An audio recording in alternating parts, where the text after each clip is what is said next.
ॐ भूर्भुवः स्वः तत्सवितुर्वरेण्यं भर्गो देवस्य धीमहि धियो यो नः प्रचोदयात्।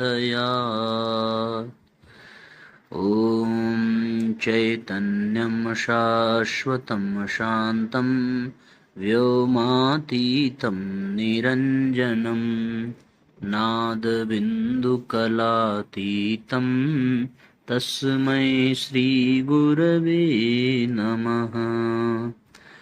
ॐ सद्गुरुचरणकमलेभ्यो नमः।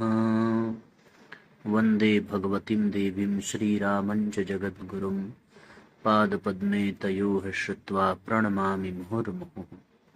परम पूज्य गुरुदेव परमवंदनीय माता जी के दिव्य संरक्षण में विराजमान ऑनलाइन दैनिक स्वाध्याय के आज के सत्र में आप सभी आत्मीय बंधुओं का बहुत बहुत स्वागत, बहुत बहुत अभिनंदन है साथियों। आइए भावपूर्वक आज के सत्र का हम सभी शुभारंभ करते हैं। सभी परिजन शीघ्रता पूर्वक जुड़ जाएं, अधिक से अधिक साथियों शेयर जरूर करें। फरवरी माह की युग निर्माण योजना पत्रिका हम सभी पढ़ रहे हैं। आज का पहला अध्याय है महाशिवरात्रि। ये फरवरी माह के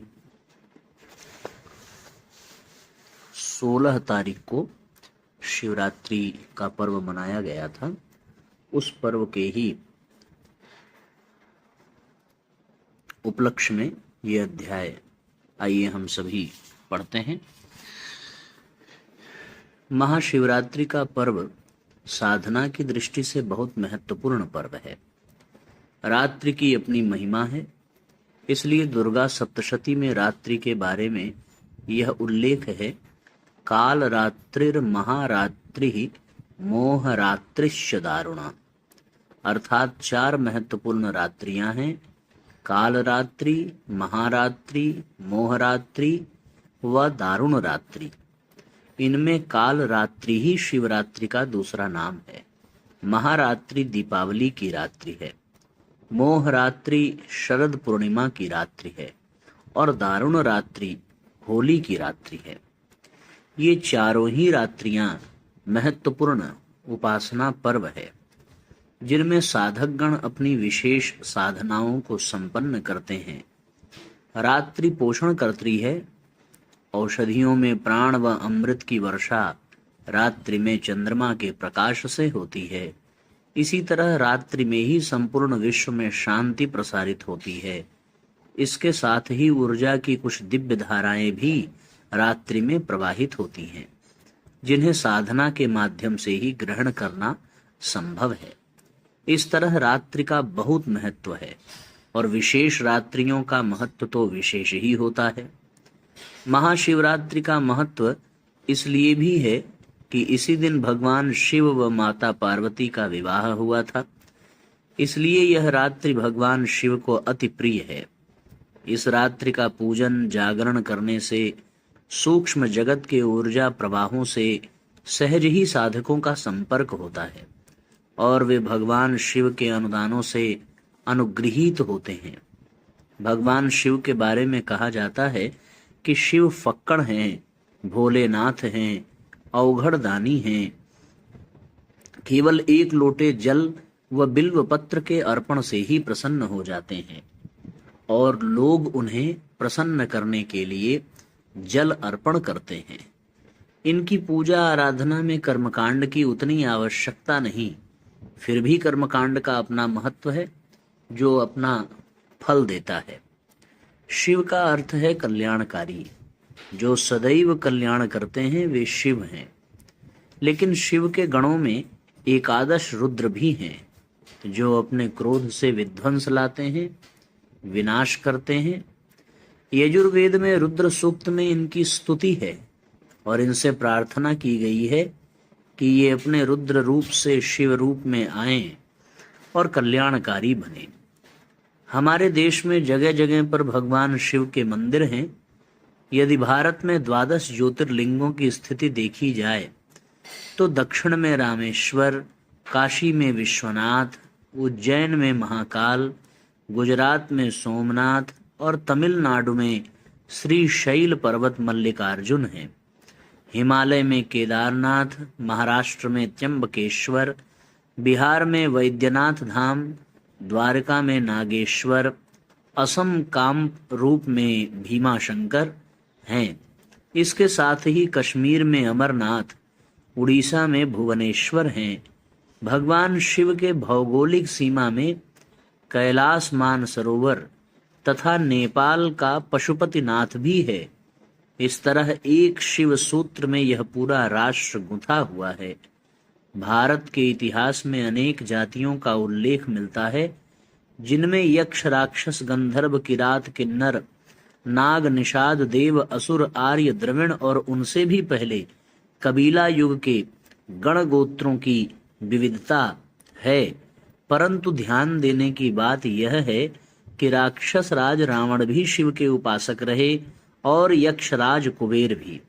किरात रूप में भी शिव का आविर्भाव प्रसिद्ध है। भगवान शिव ने कभी किसी के साथ भेदभाव नहीं किया, किसी भी जाति धर्म को महत्व नहीं दिया।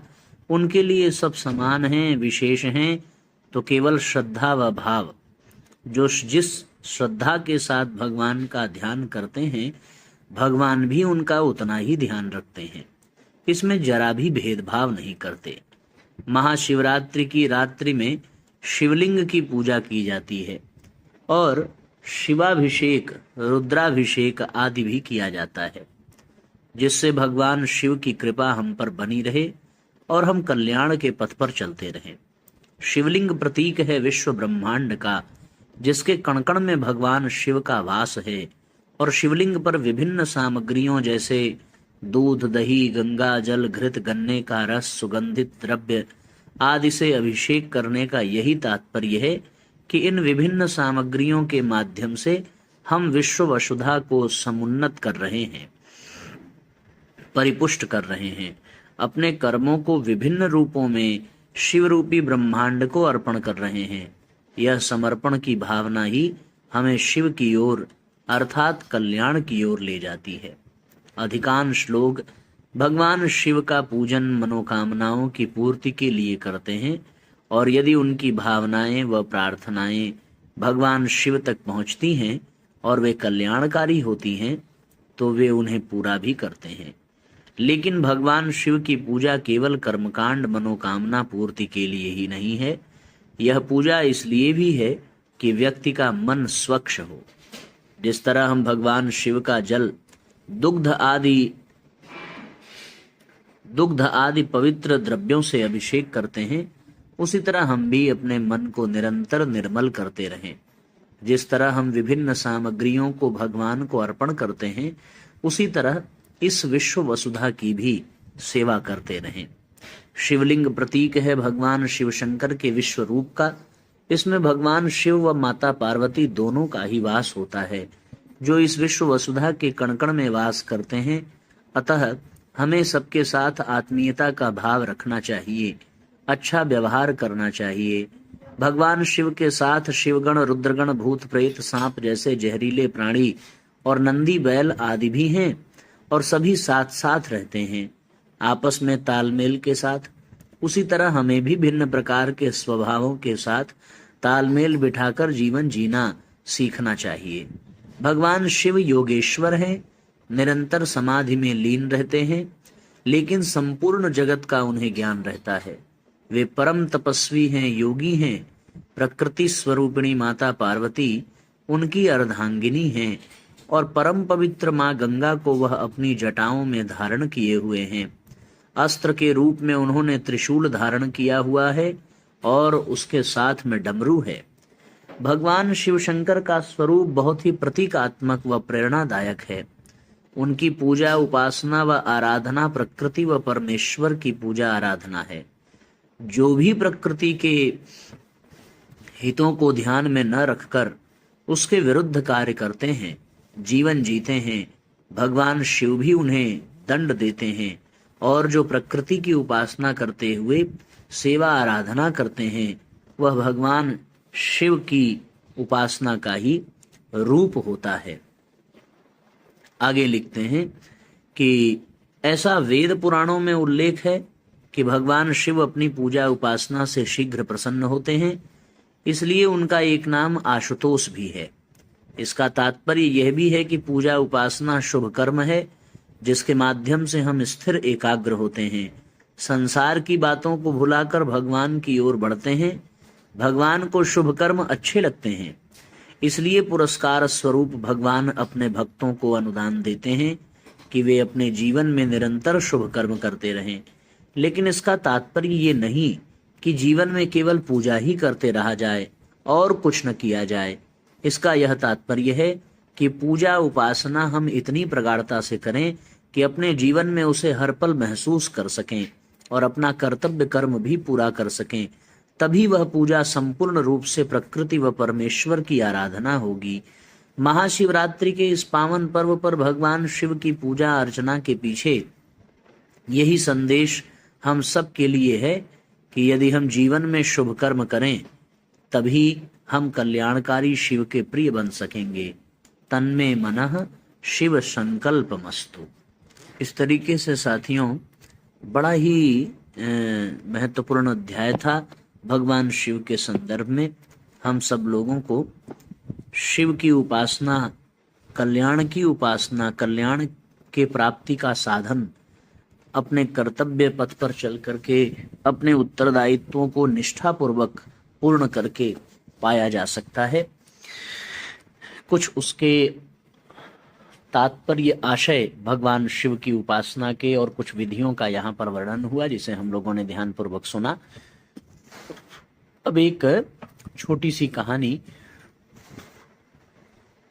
पढ़ने लिखने में नितांत भोंदू जर्मनी के जोएफ बर्नडार्ड को पढ़ाने लिखाने के लिए माता पिता ने कई विद्यालय बदले, कई योग्य अध्यापक नियुक्त किए, पर लड़का भोंदू का भोंदू निकला।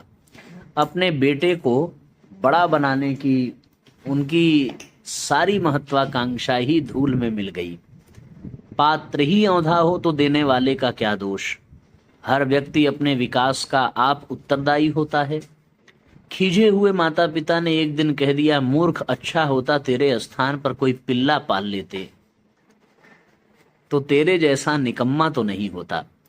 बस यह शब्द उसे चुभ गए और सचमुच ही उसने दिखा दिया कि मनुष्य जब तक स्वयं चेष्टा नहीं करता निकम्मा का निकम्मा ही बना रहता है। पर यदि उसका सोया हुआ अंतःकरण जाग जाए तो वही मिट्टी सा बेकार आदमी सोना चांदी पन्ना पुखराज की तरह असाधारण मूल्य और महत्व वाला हो जाता है। जोसेफ बर्नडार्ड ने नए ढंग से पढ़ना प्रारंभ किया, सारी शक्ति एकाग्र रूप से अध्ययन में झोंक दी और तब न केवल उसने बाइबिल जैसा विशाल ग्रंथ रट डाला वरन 9 भाषाएं सीख डाली। काम करने की ऐसी विलक्षण क्षमताएं उसने अपने भीतर पैदा की कि जब वह पार्लियामेंट में आया तब एक साथ 9 सचिवों को बैठा लेता और सभी को बराबर 9 भाषाओं में पत्र बोलकर लिखाता रहता है। जब तक अपनी प्रतिभाओं की उपेक्षा की जोसेफ बर्नडार्ड एक निकम्मा व्यक्ति रहा, पर अपनी सुप्त प्रतिभाएं जागृत कर लेने के बाद उसकी क्षमता कम से कम 9 व्यक्तियों के बराबर तो थी ही। ये बहुत महत्वपूर्ण प्रसंग था साथियों, जीवन का संस्मरण जर्मनी के इस व्यक्ति का जिसके विषय में हम लोगों ने यहाँ सुना। निश्चित रूप से जब कोई अपनी प्रतिभा का विकास करने लगता है तो उसमें असीमित सामर्थ्य आ जाती है और उस सामर्थ्य का उपयोग करके व्यक्ति अपने जीवन को धन्य बना लेता है, सार्थक बना लेता है। साथियों यहाँ नेटवर्क की बड़ी समस्या है तो केवल एक ही अध्याय हम लोग पढ़ेंगे।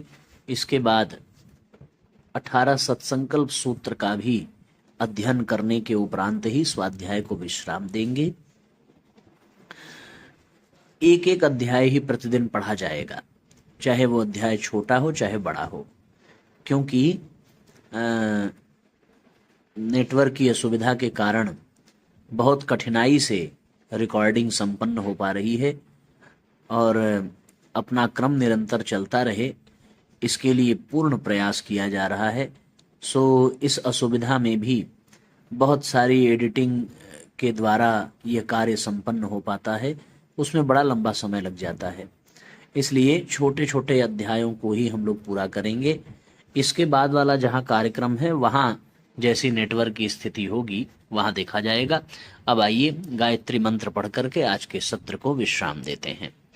ओम भूर्भुवः स्वः तत्सवितुर्वरेण्यं भर्गो देवस्य धीमहि धियो यो नः प्रचोदयात्।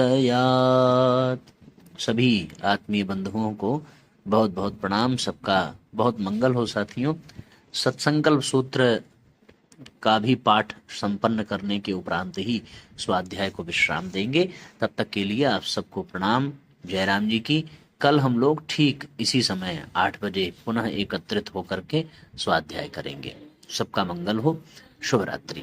ओम भूर्भुवः स्वः तत्सवितुर्वरेण्यं भर्गो देवस्य धीमहि धियो यो नः प्रचोदयात्।